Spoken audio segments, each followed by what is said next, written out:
I'm Jane Hampton Cook, and on this Independence Day, I wanted to share a little bit about how Independence Day is depicted in some of my books. But I wanted to share with you about War of Lies, which is this book right here.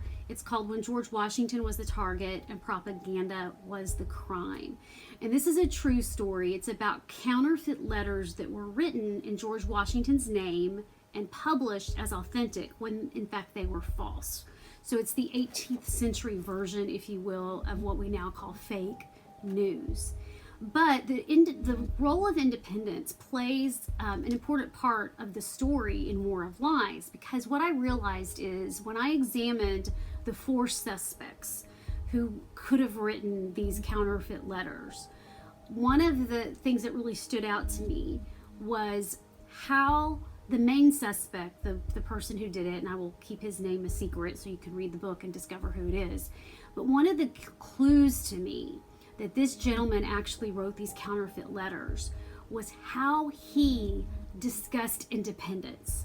So this gentleman, in his letters and writings, not the counterfeit letters, in the counterfeit letters, he makes it seem as if George Washington actually opposes independence, that it's a hypocritical position for George Washington. He really is loyal to the king. He really wants peace above everything else, and that he opposed this idea of independence, but had to act against his interests. That was a false assertion about George Washington, but that's what those counterfeit letters declared. But the suspect that I think wrote those letters in his own letters, what's really fascinating and what's one of the clues to me that he could have written the counterfeit letters, is that he never wrote about independence using the words our, O-U-R. When he referred to independence to others in letters, he referred to it as your independence. He did not seem to celebrate when he learned about the Declaration of Independence. He seemed rather sad, actually, in some of the letters that he wrote, and you don't see him cheering like you do so many of the letters that were written after the Declaration of Independence, where people are thrilled, people like Abigail and John Adams and Samuel Adams.